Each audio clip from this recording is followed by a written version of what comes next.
कार्यक्रम झाला आणि आदरणीय सीईओ साहेब श्री शुभम गुप्ता साहेब आपल्या जिल्हा परिषदेच्या नवनिर्वाचित अध्यक्षा आदरणीय धरतीताई देवरे यांच्या अध्यक्षतेखाली अतिशय उत्तम असा संपन्न झालेला कालचा कार्यक्रम आणि आजचा समारोपाचा कार्यक्रम।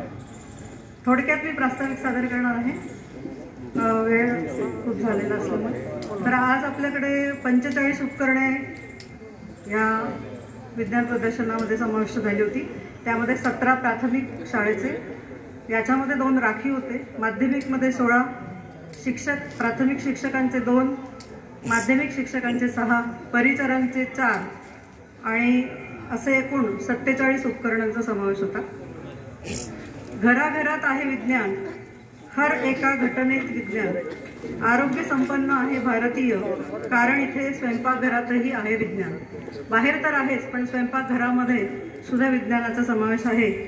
तर असं हे वैज्ञानिक दृष्टिकोन जागृती करणारं विज्ञान प्रदर्शन गेल्या 43 वर्षापासून चालत आहे महाराष्ट्रामध्ये आणि हे 44वे आहे।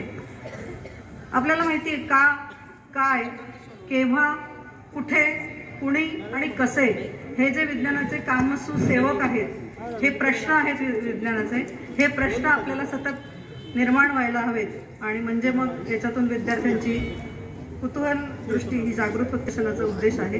प्रश्नांचा पाठपुरावा करून समस्येचा उलगडा करणं हे महत्त्वाचं आहे। तर हा विज्ञानाचा विषय जो दिलेला होता रविनगर नागपूर या